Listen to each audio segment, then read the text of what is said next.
Hello and good morning, everyone. My name is Yugal Vijay Bhaisare, lecturer in Mechanical Engineering Department from NIT Polytechnic Nagpur. मैं आप सभी का स्वागत करता हूँ लेक्चर नंबर 52 में, जहाँ आज हम पढ़ने वाले हैं डक्ट्स के बारे में। तो चलिए बिना समय गवाए शुरू करते हैं डक्ट्स के बारे में। ये रहे आपके डिपार्टमेंट के विजन और mission. Please pause the video and read it. I hope आप सभी ने इसे पढ़ लिया होगा। सो पिछले लेक्चर में हमने पढ़ा था application area of air conditioning system. आज हम पढ़ने जा रहे हैं डक्ट सिस्टम के बारे में, और ये रहे आपके programme outcomes to be achieved. Okay, तो चलिए शुरू करते हैं एयर डिस्ट्रीब्यूशन सिस्टम। सो एक पैसेज वे हमें क्या करना पड़ता है कि एयर को जो है प्रॉपर से नहीं क्या डिस्ट्रीब्यूट करना पड़ता है प्रत्येक रूम में, हर एक रूम में, हर एक एरिया में, हर एक कोने में आपका जो एयर है वो बराबर तरीके से डिस्ट्रीब्यूट हो। ये हमारी जिम्मेदारी होती है as a refrigeration air conditioning engineer. ठीक है, तो एक पैसेज वे बनाया जाता है ताकि सप्लाई एयर और रिटर्न एयर को बराबर से आने जाने में जो रास्ता मिले, वो उसके लिए सप्लाई एयर बनाया जाता है, पैसेज वे बनाया जाता है। उसको क्या कहा जाता है? डक्ट कहा जाता है। ठीक है, इसका मेन पर्पस क्या है? ताकि सप्लाई जो है air conditioning air from central air conditioning plant to various room and collect the warm air from air conditioning space to the cooling coil. ठीक है, तो उसमें से जितने भी वार्म एयर होंगे, जितने भी गर्म हवा होंगे, वो उसको खींच लेगा और उसको कूलिंग कॉइल में भेज देगा, और कूलिंग कॉइल से फिर वापस में कहा जाएगा आपके रूम में डालेगा। ठीक है, तो जो डक्ट होता है वो उसके बहुत सारे ब्रांचेस होते हैं। तो ध्यान में रखिएगा कि डक्ट होता क्या है। डक्ट होता है एक पैसेज भी होता है जिससे अपन सप्लाई एयर और रिटर्न एयर ले सकते हैं। ठीक है, कैसे काम करेगा? तो वो वहाँ से जितनी भी वार्म एयर होगी उसको खींच लेगा और उसको कूलिंग कॉइल के ऊपर डाल देगा, और कूलिंग कॉइल के क्या करेगा, उसका ठंडा करके वापस से उसको क्या करेगा, डिस्ट्रीब्यूट कर देगा आपके रूम के अंदर। ठीक है, उसके बहुत सारे ब्रांचेस भी हो सकते हैं या फिर वो सिंगल लाइन में भी यूज कर सकते हैं हम लोग। ओके, डस्ट का जो कंस्ट्रक्शन होता है वो बहुत ज़्यादा इंपॉर्टेंट होता है। उसको हम लोग गैल्वेनाइज्ड आयरन शीट से बनाते हैं, जिसकी जनरली 26 से 18 गेज के उसका शीट थीन होता है, या फिर हम लोग उसको एल्यूमिनियम से भी बना सकते हैं। ठीक है, और उसको जो जोड़ा जाता है उसको हम लोग फास्टन करते हैं, मतलब उसके बहुत सारे, या तो आप उसको रिमिंग करके कर सकते हो, रिमर्स लगा के, या फिर आप नट एंड बोल्ट से भी उसको कर सकते हो। ऐसा उसके स्पेसिफिक साइज के हिसाब से हम लोग उसको यूज़ करते हैं। ठीक है, तो देखते हैं हम लोग डस्ट क्लासिफिकेशन ऑफ डस्ट के बारे में। ओके, तो हम एक पॉइंटर ले लेते हैं सबसे पहले। तो देखो, कुछ इस प्रकार का जो अरेंजमेंट आप लोगों ने कहीं देखा होगा, किसी कंपनी में देखा होगा, या किसी के घर पे देखा होगा, या किसी ऑडिटोरियम में देखा होगा। तो उसको हम लोग क्या बोलेंगे? ये जो अरेंजमेंट होता है ये क्या होता है? डक्ट्स होता है। ठीक है, यहाँ से आपका जो एयर है वो क्या होगा? सर्कुलेट होगा, पास ऑन होगा। ओके, सो हम क्लासीफाई करते हैं डक्ट्स को according to the cross section of duct. ठीक है, सो सबसे पहला होता है सर्कुलर डक्ट। अगर उसका क्रॉस सेक्शन सर्कुलर हो, जैसे कि यहाँ पे आपको दिख रहा है सर्कुलर डक्ट। ठीक है, अगर वो रेक्टेंगुलर हो तो देखो यहाँ पे एक रेक्टेंगुलर पैसेज दिख रहा है आप लोगों को, हम लोग रेक्टेंगुलर भी यूज़ कर सकते हैं, या फिर स्क्वायर शेप का डक्ट। अगर आपका जो पैसेज है वो अगर स्क्वायर शेप का हो तो उसको इसके लिए हम लोग स्क्वायर डक्ट उसको बोलते हैं। ठीक है, अकॉर्डिंग टू टाइप्स, उसके टाइप्स जो है एयर को जो कैरी करने का जो टाइप होता है उसके अकॉर्डिंग हम लोग सप्लाई एयर डक्ट बोलेंगे, जो सप्लाई करेगा एयर को आपके रूम के अंदर, या फिर रिटर्न एयर डक्ट मतलब आपकी एयर को वहाँ से रिटर्न कर निकालेगा, आपके रूम से बाहर निकालेगा। ठीक है, तीसरा देखते हैं हम लोग according to the flow. Flow के हिसाब से हम लोग कैसे बोलेंगे? तो भैया जहाँ आपको लो वेलोसिटी लग रही है वहाँ पे लो वेलोसिटी डक्ट लगाएंगे, जहाँ पे हाई वेलोसिटी लग रही है उसको हाई वेलोसिटी डक्ट बोलेंगे। प्रेशर के हिसाब से कैसे बोलेंगे हम? Low pressure, high medium pressure और हाई प्रेशर। तो ये 4 पैरामीटर्स होते हैं जिससे हम लोग क्या कर सकते हैं, डक्ट को क्लासिफाई कर सकते हैं। आप लोग थोड़ा सा इसको ध्यान में रख लीजिएगा। ओके, सो पहला जो हम सिस्टम पढ़ने वाले हैं उसको बोलते हैं लूप पेरीमीटर डक्ट सिस्टम। ये जो लूप पेरीमीटर डक्ट सिस्टम होता है इसको हम लोग जो यूज़ करेंगे, तो जनरली हम लोग इसको ऑडिटोरियम में या फिर सिनेमा हॉल में, ऐसी जगह पर हम लोग इसको यूज़ करते हैं। ठीक है, देखो कुछ इस प्रकार का दिखता है ये, इसको बोलते हैं हम लूप पेरीमीटर डक्ट। ठीक है, अब इसमें भैया होता क्या है?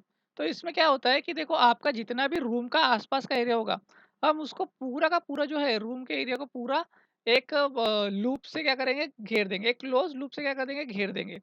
ठीक है, ये देखो पूरा क्लोज लूप से हम लोगों ने इसको घेर दिया, और यहाँ से क्या होगा, आप लोग वहाँ से आपके सेंटर से या फिर कहीं से छत के ऊपर से उसको क्या करेंगे हम लोग, जो भी आपका एयर कंडीशनिंग सिस्टम होगा वहाँ पे हम लोग उसको फिट कर देंगे, और वहाँ से जो भी एयर जाएंगी वो देखो ये फीडर डक्ट लगा है यहाँ पर, ये फीडर डक्ट से क्या करेंगे हम लोग इसको भेज देंगे। ये हमेशा जनरली हम लोग इसको अलग-अलग रूम के अलग-अलग कोनों में हम लोग इसको फीडर डक्ट को इंस्टॉल करते हैं, ठीक है? तो हमने क्या कर दिया, देखो चारों कोनों पे 4 फीडर डक्ट लगा दिए। अब यहाँ से क्या होगा, आपका जो एयर जाएगा, जो ठंडा एयर है, वो यहाँ से जाएगा, ठीक है? जनरली ये जो फीडर डक्ट होता है इसको हम लोग कंक्रीट से बनाते हैं, ठीक है? तो जैसा हम लोग घर को कंक्रीट से बनाते हैं, उसी प्रकार से इसको भी हम लोग अलग से डिज़ाइन करके हम लोग इसको बनाते हैं, ओके? तो एयर यहाँ से पास ऑन होगी, ठंडी एयर, और फिर वो यहाँ से देखो, यहाँ पर आपको कुछ ओपनिंग मिलेंगी।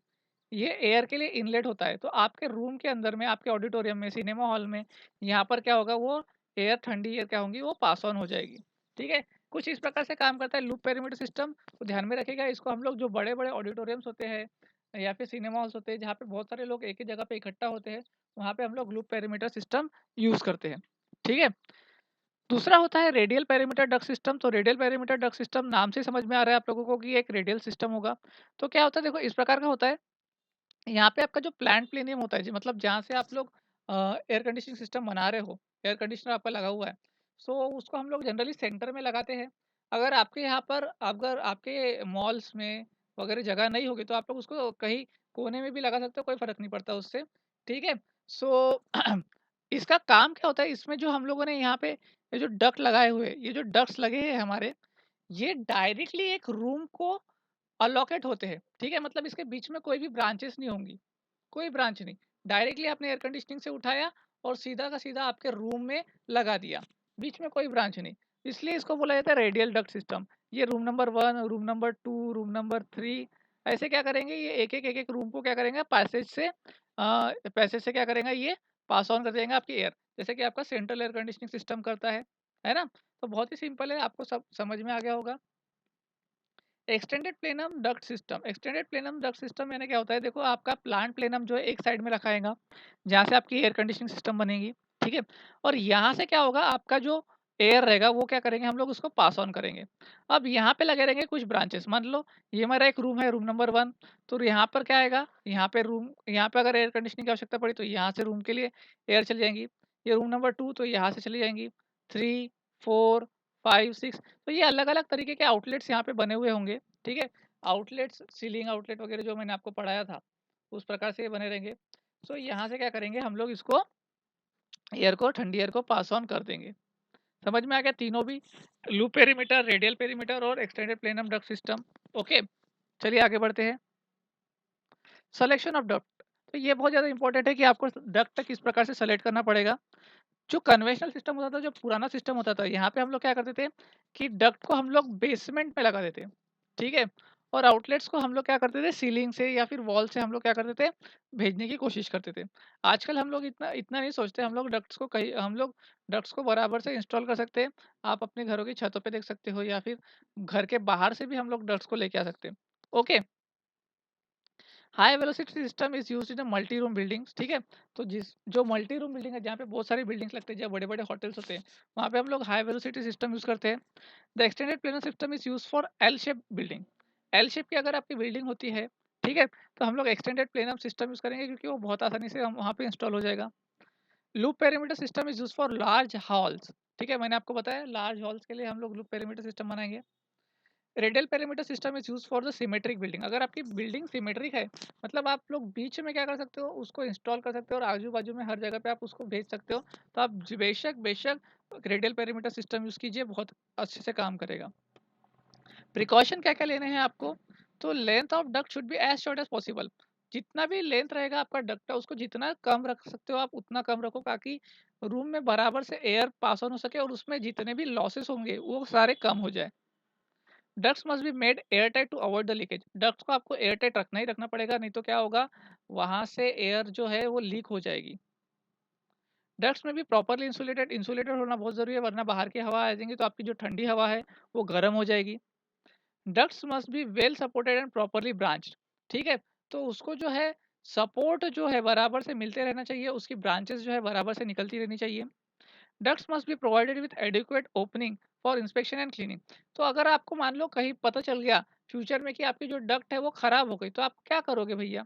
तो आपको उसको बराबर से खोलता भी आना चाहिए उसको इंस्पेक्ट करने के लिए, ठीक है? तो उसके बराबर से ओपनिंग आपको बराबर से बना के रखना पड़ेगा। Proper elbows must be used to reduce the friction. अब आप लोग ये जो चीज़ होता है इसको मैं आगे एक्सप्लेन करता हूँ, एल्बोस वाला, ठीक है। Sudden change in cross section should be avoided. एकदम से आप किसी भी चीज़ का क्रॉस सेक्शन चेंज करने की कोशिश ना करें। All lap joint must be the direction of air flow, ठीक है। जो भी आप अगर लैप जॉइंट वगैरह यूज़ कर रहे हो वहाँ पर, तो वो फ्लो के डायरेक्शन में ही होना चाहिए।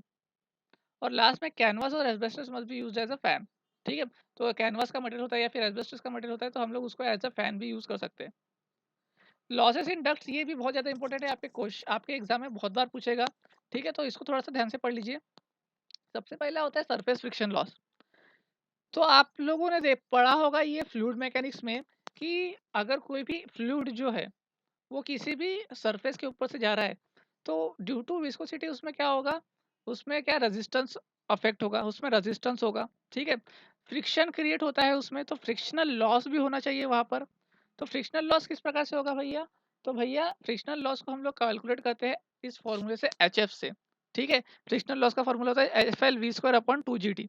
ये किसके ऊपर डिपेंड करेगा, एच एफ क्या है आपका pressure loss due to friction, length of duct L होती है आपकी, डी जो है आपका डायमीटर है, ठीक है, इनसाइड डायमीटर। वी जो है वेलोसिटी ऑफ एयर डक्ट है, ठीक है। जी क्या है, एक्सेलरेशन ड्यू टू ग्रेविटी, आप लोगों को पता है।